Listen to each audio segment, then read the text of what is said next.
Hello and welcome to AFcast. I am your host Malcolm, and today we are doing the new episode that I was talking about in the previous episode. So basically, what this is I'll usually have weekly episodes, which will come out on Saturdays as usual, and so yeah, those will just be called weekly news now. And I still do a review of a game, but I also keep it at 15 minutes instead of having it at various times. So for people who want to keep it at the same amount of time each time that they listen to my podcast, they can just listen to those where I give a smaller review of a game, and then I'll come out with a different episode that following Wednesday that gives a full review of the entirety of that, and that'll be what is called for the game. So I know this is late. I was sick, so I wasn't able to do this. It sucks since it was the very first one that I'm doing.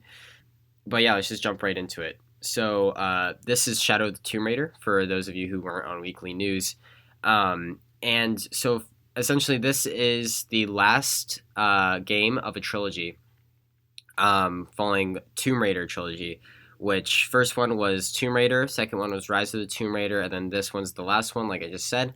And the whole thing is about story building and treasure hunting, obviously, in tombs. And it is considered an action-adventure video game. And yeah, and you play as Lara Croft, which is your main character, in third-person perspective. And it actually begins 2 months after Rise of the Tomb Raider. So if you want to, you can go back and play like the last couple missions of Rise of the Tomb Raider. It shouldn't matter much because the games are mostly separate in their plot lines. You do like battle the same people and stuff, but the story is mainly different. So essentially, you are venturing through Mesoamerica and South America to find the legendary city of Paititi, and you're against a military or a paramilitary organization called Trinity, and you are racing to stop a Mayan apocalypse that you have actually unleashed at the beginning of the game. And so apparently the idea, this was said by the actual company itself, the idea is for Lara to become the Tomb Raider she was always meant to be, which is an interesting quote. So I just wanted to share that with you guys. She's also accompanied by Jonah Maiva. I don't know if that's how you say his last name, but gave it my best shot. And another part is that you actually get to play as a younger version of yourself, which I find very interesting, and it's actually pretty fun. And so there's also in the game, if you've never played any Tomb Raider games, there are puzzles that will demand your attention. And yeah, so you really have to focus on the details, and it's really fun to do. There are also challenge tombs, which unlock rewards. And then there's also, it can be really creepy and graphic, I will admit that, because there is a quite literal part where half a body falls in front of you, and then you look up and it's a jaguar with beaming yellow eyes and like showing its teeth with blood kind of running right up its fur, and it's very very very graphic. Like you can see every bit of detail in it, and it is pretty creepy. So if you're getting this to see if your like 10-year-old son would like this or not, you would probably like it. Just, probably a little bit too creepy for them. But, yeah. And if you've ever played Rise of the Tomb Raider, gameplay is mostly identical to it, which includes, like, campfires and open world. So, basically, the campfires are little checkpoints that you can find that you can teleport between and, like, basically go back and unlock new rewards that you weren't able to before without the correct tools. So, yeah.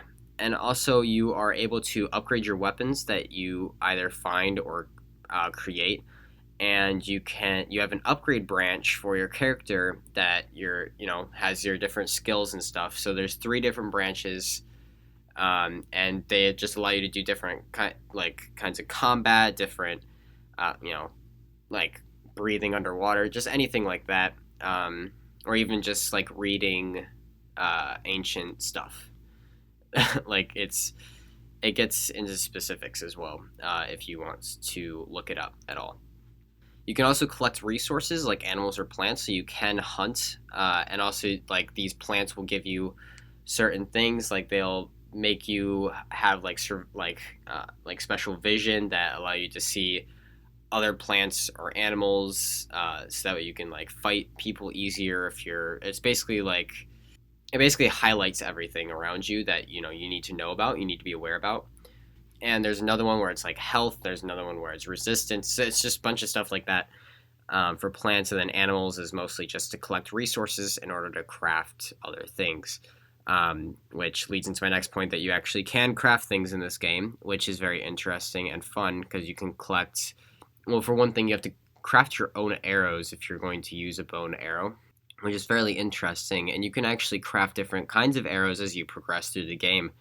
One of them is like you can literally just one of them is that you can like shoot somebody with like a hallucination arrow, and they'll see their friend, or they'll see their friend as a jaguar, or they'll just see a jaguar, one of the two, and they'll end up shooting them, and then they'll actually die of fear. So it's another thing that I was saying about creepy and graphic, but yeah, it works. And the thing is, that's actually considered a stealth kill, so that's interesting. And there's also a new barter system which allows players to trade resources, salvage parts, and also weapons in Paititi, or in other like villages and stuff that you'll come across. You're also able to talk to people like that don't have anything to do with the actual story. You're just able to talk to like locals and such. And some of these locals will actually give you side missions to complete for other XP and resources. There's also another thing that will come out after release for Shadow of the Tomb Raider, and it's been out for a bit now. Shadow of the Tomb Raider has, but these are DLCs, and they're called Paths, I believe, and they're planning on having 7 content drops, 1 a month, and content drops just means DLCs. I don't know why it's called Paths. Probably because it basically gives you new narratives, new missions. It gives you a challenge tomb. It gives you a new weapon, a new outfit, and a new skill. So it's nothing too special. But it is. I don't know what the missions are going to be or the challenge tombs or anything like that. But it's definitely worth checking out. And if you get season pass, you can actually get all of the content drops like as they come out. And you actually get an exclusive weapon, outfit, and skill the first day that you get Season Pass. So on to my pros and cons for this game, because I've spent some time playing this. In my opinion, it is a very good game. Pros is the story. The story is amazing. It's brilliant, especially since Laura kind of has to do some. I don't want to say soul searching, but it is kind of like that, where like she unleashes a Mayan apocalypse at the beginning of the game and ends up like destroying a town, and so she feels terrible and horrible and everything like that. And so I'm not going to get any specifics. I don't want to give any spoilers away. This is the beginning of the game, so I'm not giving like big spoilers away, so it's nothing you have to worry about. It's actually literally in the description for the game as well.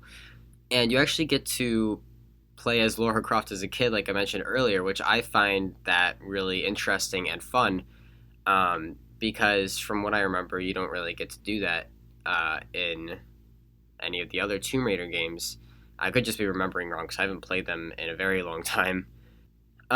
There's also the graphics, the sound design, and soundtrack are all really good. Like, like I was saying earlier about it being graphic, it's mainly really graphic because it's really well designed. Like they've added every detail. I shouldn't say every detail because obviously it's going to get better over time still, but they have added a lot of detail to it that just makes it really, really lifelike. And also the sound design is like perfect in this game. Sound design has been kind of iffy for a while, but it's been starting to pick up in games now. So sound design has become really, really fun and interesting to listen to, including the soundtrack, which the soundtrack for all the Tomb Raider games, in my opinion, are really good. They're really just they really work in the moment. They really work with, how you're playing at that time. And also just like listening to it separately. Some of it is soothing. Some of it is like you can tell it's like it's an exciting moment in the game. Um, yeah, it makes you feel immersed in the game. All three of those together. And also, like I was saying earlier, you can talk to other people, like locals and such. And the thing that's really interesting is that some of them will actually tell you fully thought out stories or myths or anything like that. And they're very interesting to listen to.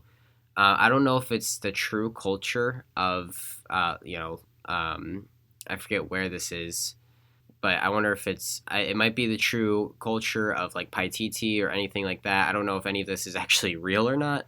Obviously, this whole big tomb thing isn't, or it's just, yeah.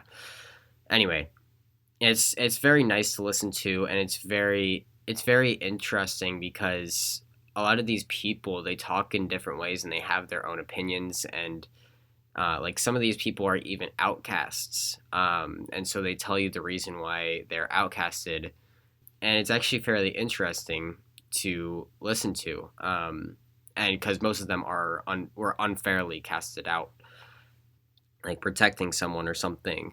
So yeah, it's just really nice to hear their stories. And along with talking to people, you get side missions, and a lot of these side missions are kind of the same thing, except for you get to play that story. So like one of them is that a supposedly dead person stole a kid's dice, or die, and so you have to go find them and bring them back to the kid. And so you play out that full story, and it actually gets very interesting, and you can see like how everything works out. Yeah, I'm trying to like not go into details, which is hard for me, because I usually talk to people who have also played the game, so I'm trying not to give away any spoilers. So stay with me here. Anyway, and I find it very interesting when Laura Croft like sees an artifact or something in a cutscene, or even if you're just like playing and you find an artifact that you look at like a secret thing or something like that. And not a lot of games do this, but Laura Croft actually looks like legitimately interested. Like you could tell by her face. Like it's probably mainly because graphics haven't been as good as they are now, but like you can tell by her face like all of the emotions that she's feeling at that moment, and like and you can also tell by like her voice and everything like that that she is legitimately interested in this, and that she really like likes to look at these things and likes to explore these things. um and it just, yeah, a lot of it makes it more, it makes you feel like you're more in the game, like you're more like Laura Croft, because you're also interested as to what's happening, and it just makes you feel like you understand her and what she's going through, because you've probably had moments like that as well at some point in your life. But yeah, I also really like the map in this game. So it's mainly, kind of, I usually call them like expansion worlds. I don't know if that's actually what they're called, but basically what it is it's set on a straight path for you, but it's not like, but it's also like open world. So like if you've ever played Halo, you can really do whatever you want, but you're not really gonna get anywhere unless you follow the story. So it's basically just a bigger version of a corridor type game, where you can also move around a lot more and feel like you have a lot more freedom. And I really like that about this game, and I really like how you have to like climb using your axes, or you have to like swing across these rivers, or if you're traveling through tombs, you have to dodge all these traps, or like cut the ropes that way you don't trip over it and get caught in the trap. Yeah, it's very interesting. Um, and there's actually one part of the game where it's called survival instincts. So it's basically this button that you press that allows you to look around and see your surroundings. It's basically the plant I mentioned earlier, but it's time based, and as soon as you move, it disappears. Um, and so that's what allows you to see like animals and stuff and plants and stuff to get them in the first place, or like where to go. So yeah, and so that's another way that uh, helps you get around the world. Um, I also really like your arsenal in the game because you get like at the very beginning of the game you initially get a bow, an AR, a pistol, and a shotgun. And then over time, you get different types of arrows, and you can get different types of guns as well that you could just pick up from people. But I just really like the arsenal because it gives you a lot of different ways that you can fight. And then also, I really like the puzzles in this game. So I'm a big puzzle person. I really like figuring out stuff and all that jazz. And so the puzzles are really interesting to me because I like focusing on these like minute details that you have to pay attention to, or else you're not going to get it correct.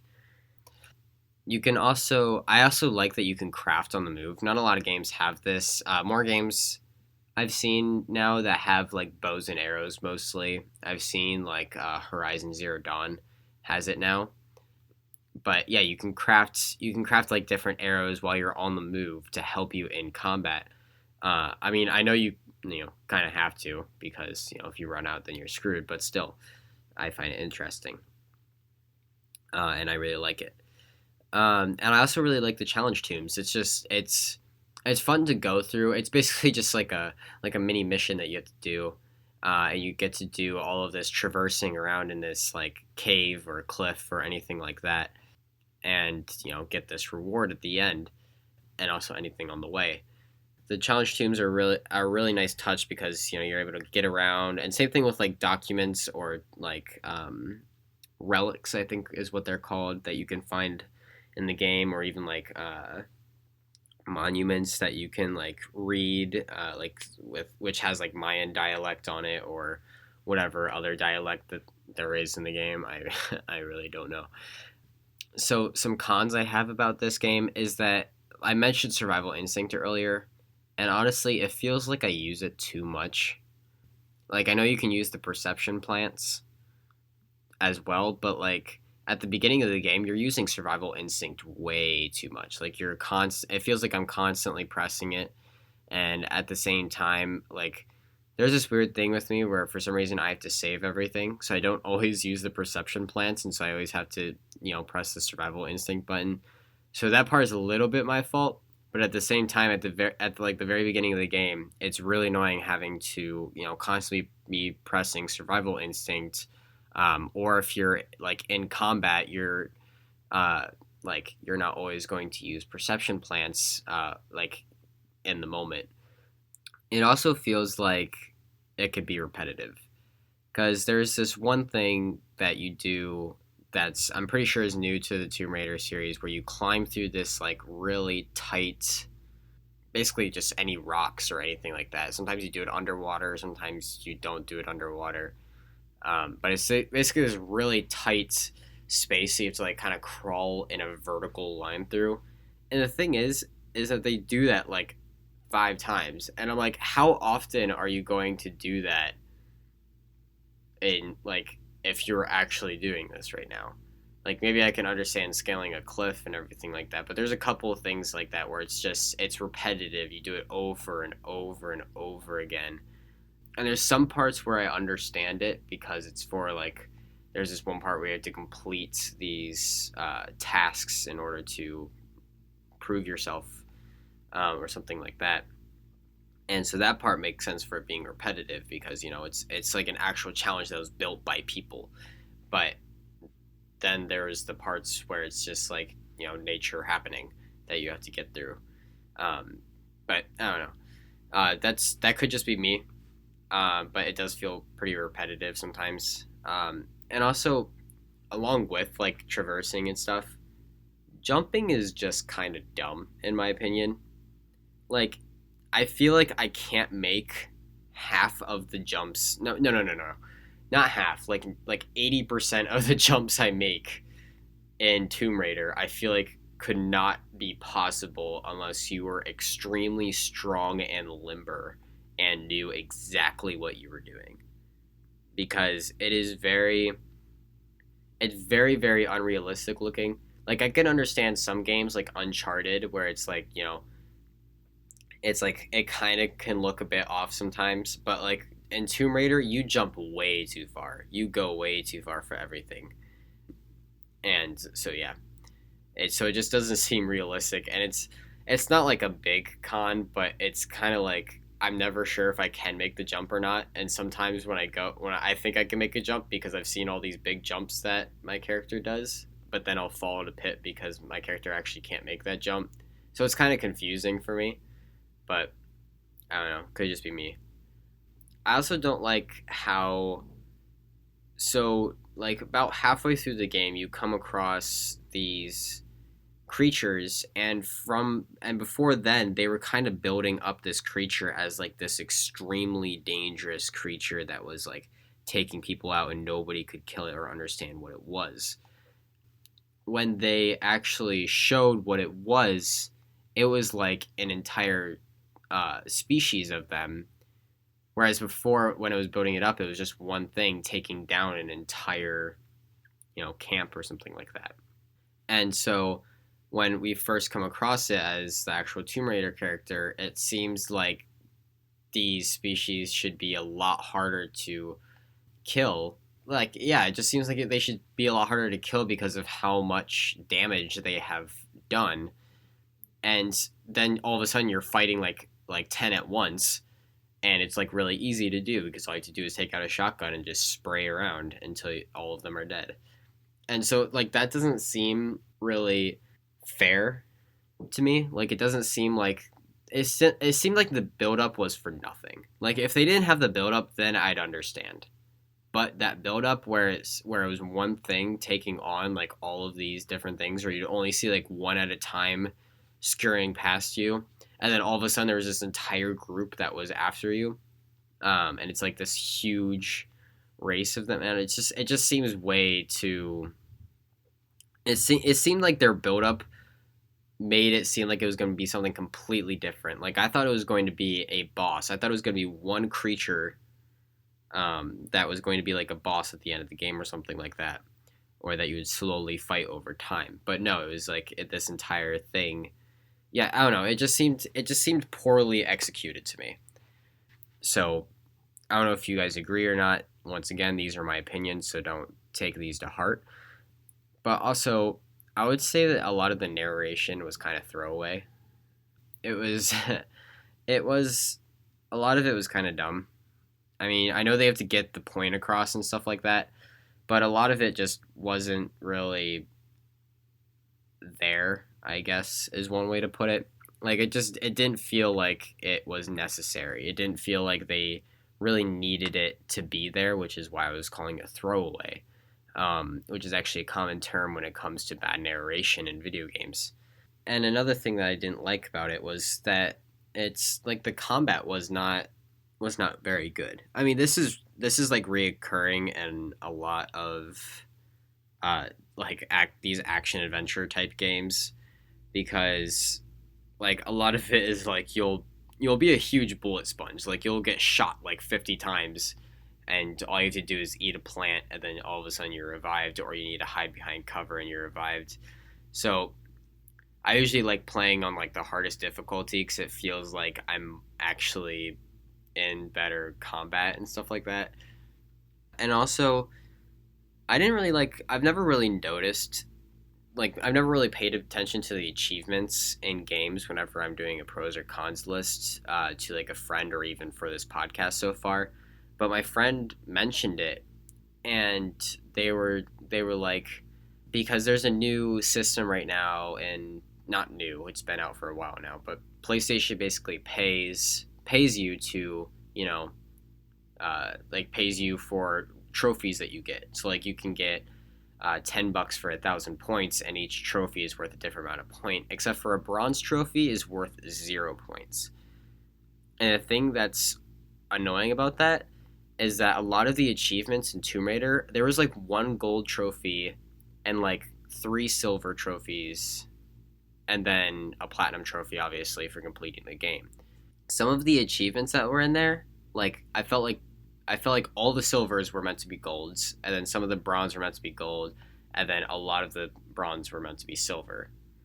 It didn't feel like the achievements were well, they didn't seem like the trophy that you get for the achievement. It seems like it's too low of a price for the achievement that you just did. Like, it's one where it's like you have to beat the game on the hardest difficulty and you get a bronze trophy.